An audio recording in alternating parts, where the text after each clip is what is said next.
yang harusnya tidak salah tapi harus disalahkan. Pak, ada pengiriman itu, ada bantuan ke Pak Jokowi Pak? Saya sudah kirim surat kepada Bapak Presiden juga. Saya ingin juga tanggapan Bapak Presiden. Jadi kita ini negara hukum ya, hukum itu harus ditegakkan.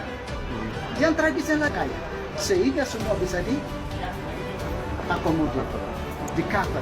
Tapi ini kan harusnya yang namanya penegakan hukum harus betul-betul hukum itu ditegakkan. Saya tidak masalah, tidak bersalah harus diesketikan.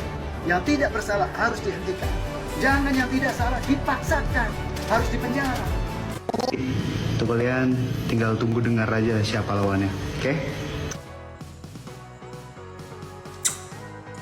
Karena biasa terlatih untuk menyembunyikan sesuatu dengan kekuatan ancaman dan uang.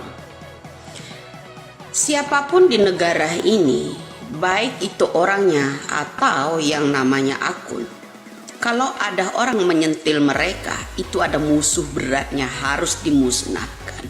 Ya kan? Ya kan?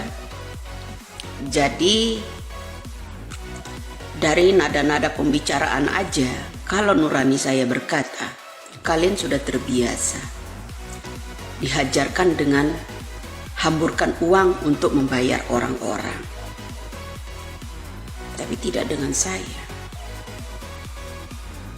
Saya, semoga aja Allah menunjukkan titik terang ini dari nada-nada manusia-manusia selalu punya ancaman keras dari ucapannya meskipun berlagak santun. Ini berbahaya buat saya. Berbahaya bagi saya ya. Kenapa? Karena mereka sering dicikoki, udah kebiasaan mencicipi uang-uang yang digunakan mereka itu untuk menghabiskan banyak orang, menenggelamkan banyak orang. Jadi inilah, kalau dulu Bapak Bung Karno bilang lebih susah melawan penjajah di negara kita daripada penjajah Belanda dan Jepang. Itu kata Bapak. Terus, ini nyata-nyata. Karena apa? Kami sulit sekali melawan orang-orang yang kebal hukum yang terbiasa bermain uang. Agar memusnahkan orang-orang di Indonesia ini yang berkata benar. Apalagi mengangkat kejujuran. Selalu dihadapi dengan intimidasi. Sebuah ancaman. Apa yang dipermainkan? Makanya saya bilang, kalian bukan berpancasila dengan sila yang pertama berketuhanan yang Maha Esa. Bukan. Keuangan yang maha kuasa. Ya kan? Kekuasaan kalian merenggut banyak orang atas dasar uang. Salam. Jelaskanlah. Jadi saya punya putra dan putri 4. Ya. Yang pertama ini namanya Satria Robi Saputra, kelahiran tahun 97.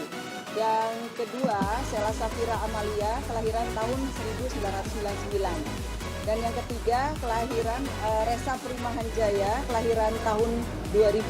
Dan yang keempat ini adalah Ramadhani, kelahiran tahun 2004. Yang dituduhkan adalah ini, Ramadhani. Yang pada saat kejadian, Usianya masih 11 tahun, sekolah kelas 5 SD ya. Karena kita sudah klarifikasi di TV swasta, TV One ya. Kemudian beralih lagi karena tidak terbukti, beralih lagi kepada kakaknya. Yang pertama Satria Robi gitu ya.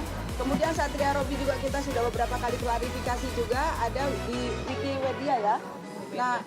Nah di situ dinyatakan bahwa saya mempunyai anak 4, anak 5. Yang terakhir ini adalah yang namanya Peggy Setiawan, seperti itu. Jadi ditambahkan. Jadi memang situasinya membuat nyaman, kita kena sanksi sosial juga di lingkungan, tidak nyaman. Ya mohon kepada semua masyarakat ya untuk tidak memberikan statement yang pemberitaan yang hoax ya, karena berdampak sekali kepada anak saya ya secara psikologis ya. Sama bisa disampaikan. ada pertanyaan terhadap wakil bupati ini, mantan wakil bupati.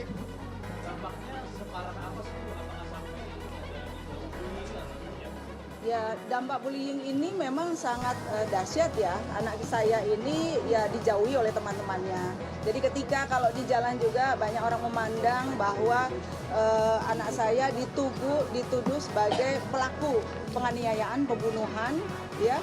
Kemudian juga di lingkungannya juga ya, di lingkungannya sangat berpengaruh. Jadi memang yang nama bullying ini tidak secara fisik tapi di media sosial juga ini sangat berdampak. Yang saya khawatirkan karena ini memang semuanya fokus kepada Vina, bersimpati kepada Vina, yang saya takut orang karena berlebihan, takut terjadi yang tidak kepada anak saya. Ya mudah-mudahan dengan klarifikasi dengan Bang Hotman, dengan para pengacara juga di sini, ini menjadi terang benderang, dan yang saya inginkan juga dari keluarga Vina juga supaya mendapatkan keadilan hukum.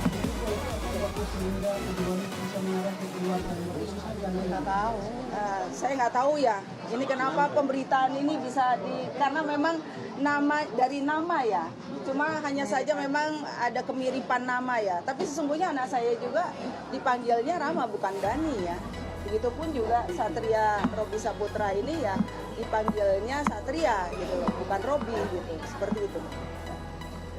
Sebagai tambahan dari keluarga, kami keluarga besar Ibu Wahyu Ciptaningsih benar-benar bersemangat, benar-benar pengen berharap Vina dapat keadilan. Sehingga apa yang terjadi, yang membawa kakaknya Vina hadir di tempat ini itu adalah Ibu Ayu sendiri.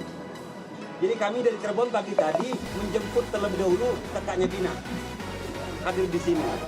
Jadi kami juga sangat berharap kasus Vina ini cepat terbongkar, terang benderang.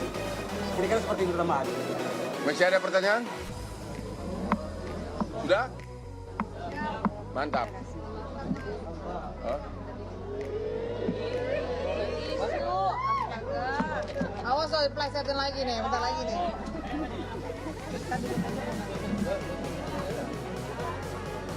Dia terlalu enggak. Aspri saya kan 314. Dia selalu berusaha masuk tapi ya masih belum lolos. Ya. Kira-kira begitu informasinya. Jadi agar kami sebagai kuasa hukum tentu harus menentukan sikap. Yang jelas kami keberatan apabila putusan pengadilan yang sudah inkrah, putusan hakim begitu saja disebutkan bahwa dua pelaku itu adalah fiktif, ya, sehingga menjadi hak semakin tidak ada kepastian hukum di Indonesia. Demikian. 2016 betul yang mama saya sampaikan, saya masih SD. Yang memunculkannya siapa yang pertamanya saya tidak tahu sama sekali. Tapi pada saat itu teman saya ngirimin link dari medsos, baik TikTok maupun Instagram. Lu viral nih Ram katanya. Ada yang nyangkut pautin lu karena lu sebagai diduga sebagai pembunuh. Tapi saya menyikapinya, udahlah biarin aja, udah biasa kayak gitu mah.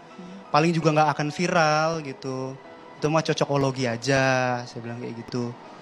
Awalnya saya lihat di TikTok, penontonnya cuma 100, ya nggak akan viral juga, nggak akan meledak juga gitu. Saya demin 2 hari, 3 hari, kok tiba-tiba ada yang DM, weh pembunuh, klarifikasi dong katanya. Gitu. Terus di TikTok saya lihat udah 1 juta, udah 100.000 yang lihat, dan nambah liar aja gitu semuanya. Betul-betul 2016 tidak ada sama sekali, tidak tahu sama sekali mungkin dari Rama kejadian yang menimpa Vina dan 2016 betul yang mama saya sampaikan, saya masih SD. Bahkan ada satu akun TikTok itu ya mungkin lucu ya, ada yang ngotot banget gitu loh, ada yang ngotot banget bilang kalau ya mungkin ini anak SD jadi ketua geng motor gitu. Anak SD mana yang jadi ketua geng motor gitu loh. Kaki saya aja belum nyampe buat nyetang motor gitu. Jadi nggak masuk akal sama sekali gitu loh cerita-cerita mereka ini. Yang paling pahit apa Rama yang dialami? Ya mungkin saya salah satu korban bully, tertindas ya.